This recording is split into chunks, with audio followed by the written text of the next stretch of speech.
United Dojo Nations, KOSHO Brent KICKS back at you with another Technique Tuesday. Thank you for all the comments and responses. I'm so glad I took the time to come back and start doing the Technique Tuesdays again. I'm having a blast. I got Senpai Jacob with me here again. As you know, if you've been watching the last few episodes, we were covering the KOSHO RYU KEMPO MON symbol, and that's the heart of KOSHO RYU KEMPO. We covered KIGAN, Kaishu, and Hoken, and the sub-arts they represent primarily escaping, controlling, and striking. Now the second level of those hands. So you go different levels deep, just like the colored belts in the martial arts.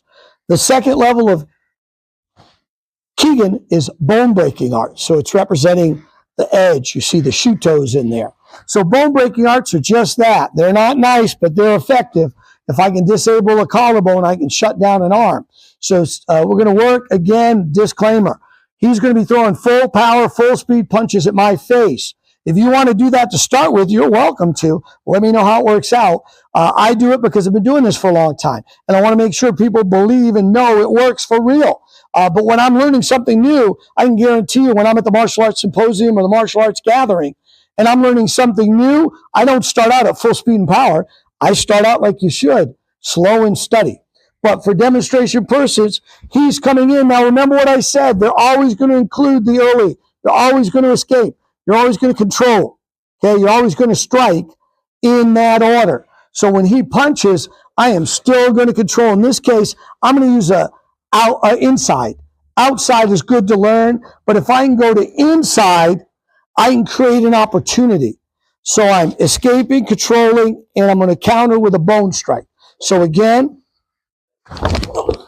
I'm going to take that collarbone. We're going to move this way a little bit, I'm told. All right, so he's heading for the face.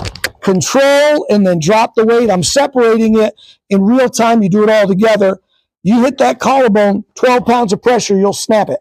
If he doesn't have a collarbone, he doesn't have a left hand. He doesn't have a weapon in his left hand. Neutralizes that side. Let's show it from the other side, sir. All right, so again, escape, control, and counter. Okay, now I did a little break on the femur, on the bilateral artery too there.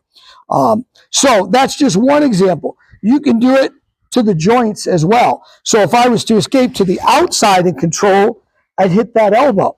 So he comes in, capture, boom, control. He throws the secondary, repeat the same thing, continue to break. So you're creating opportunities, but practicing in this position, bone breaking as my final option. Thank you, sir. So just another example of using another representation of KIGAN from the KOSHO RYU KEMPO MON. I hope you like that. Be careful with that. Obviously, bone breaking is a more advanced art, and it's very, very effective. So I hope you're practicing. Please feel free to ask questions below or direct message me. I won't always get back the same day, but I will always get back. I'll see you on the mat.